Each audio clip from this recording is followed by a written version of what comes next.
산후 체중 감량을 위해 단백질 보충제를 먹었더니 사망했다.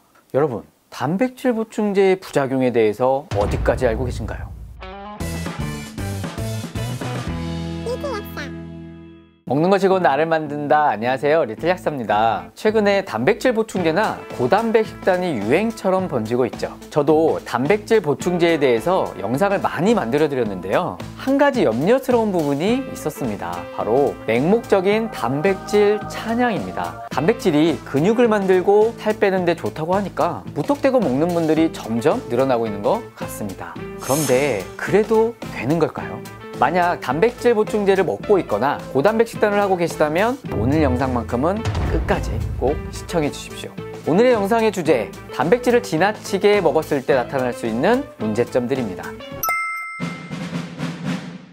단백질을 오남용했을 때 나타날 수 있는 최악의 케이스가 있었습니다. 호주에 한 여성이 살고 있었는데 이 대회에 나갈 정도로 운동을 굉장히 열심히 했고 남들이 봐서는 아주 건강한 사람처럼 보였었습니다. 하지만 어느 날 그녀는 이 집에서 정신을 잃은 채 발견되었고 병원으로 이송이 되었으나 안타깝게도 고인이 되셨습니다. 겉으로 봤을 때 건강하던 사람이 갑자기 사망한 이유, 알고 보니 고인은 요소회로 질환자였습니다. 이 요소회로 질환, 우리아 사이클릭 디스오더라고 하는데요, 이 유전병 중에 하나입니다. 단백질이 우리 몸에 들어오면 대사 과정에서 이 암모니아가 생성되게 됩니다. 그리고 이 암모니아는 독성을 나타나기 때문에 간에서 요소회로라는 것을 통해 요소로 분해돼서 신장을 거쳐 소변으로 배설하게 됩니다. 유전적으로 이 요소회로에 결함이 있거나 요소회로를 구성하는 효소의 결핍이 생기면 암모니아 해독이 어렵다는 겁니다. 그 결과 앞서 고인처럼 단백질 함량이 너무 많아지거나 하면 체내에 암모니아 농도가 높아져서 최악의 경우가 발생할 수도 있는 거죠.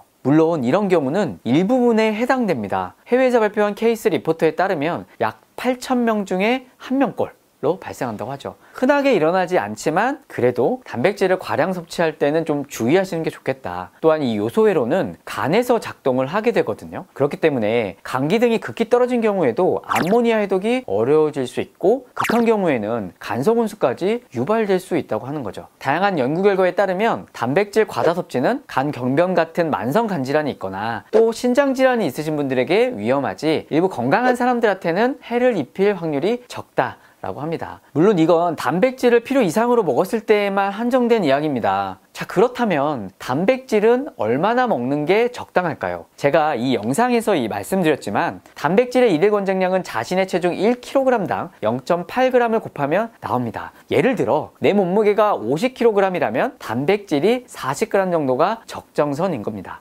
다이어트를 하거나 운동을 하는 경우에는 체중 1kg당 1g에서 1.2g까지는 괜찮다고 알려져 있습니다. 그리고 운동을 하드하게 해서 근비대를 원하시는 분들은 체중 1kg당 1.6g 정도까지는 권장하고 있습니다. 닭가슴살 100g당 한 팩에 단백질이 평균적으로 한 25g 정도 전후로 들어가 있습니다. 대부분의 단백질 보충제도 한 번 섭취할 때 먹을 수 있는 단백질의 함유량이 20에서 30g 정도로 구성되어 있어서 자기 체중에 맞게 단백질을 섭취하시면 될 겁니다. 하지만 이 이상 먹게 되면 단백질 중독에 빠질 수도 있게 됩니다.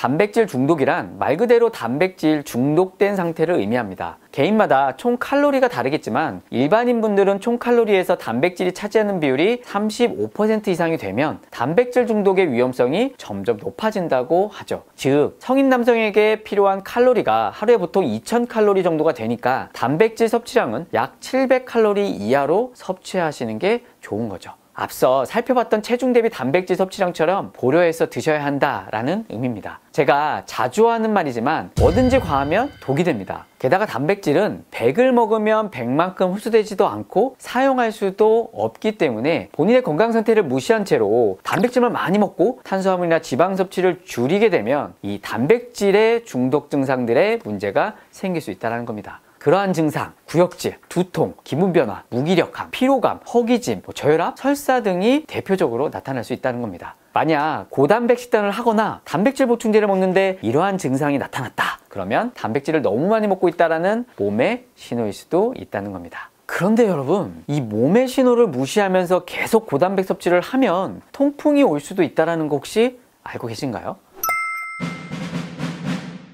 우리가 잘 알고 있는 건강 연예인 이 김종국 씨, 노래방에서 터보 노래 참 저도 많이 불렀었는데, 아무튼 근육 짱짱맨 이 김종국 씨도 통풍으로 고생하고 있다는 것을 방송에서 이야기하신 적이 있습니다. 제가 이 방송을 잠깐 보니까요, 쉐이크를 만드실 때 닭가슴살을 엄청 많이 넣어서 갈아 드시더라고요. 물론 그만큼 운동을 하시지만 김종국 씨는 이 동물성 단백을 너무 많이 드셔서 통풍이 온 걸 수도 있습니다. 동물성 단백질에는 이 퓨린이라는 것이 많습니다. 이 퓨린체는 대사할 때 유릭액시드라는 요산을 생성하게 됩니다. 이 요산은 이 결정체 모양이기 때문에 삐쭉삐쭉삐쭉 하거든요. 이런 것들이 혈액을 떠돌아다니다 특정 부위에 침착하게 되면 극심한 통증과 또 염증을 유발하게 되는 거죠. 그래서 동물성 단백질을 또 과다하게 섭취하면 통풍이 올 확률도 높아질 수 있다. 통풍에 관해서는 제가 따로 영상을 만들 예정입니다. 다룰 얘기가 참 복잡하고 방대하거든요. 리틀 약사의 통풍 이야기도 앞으로 기대해 주십시오.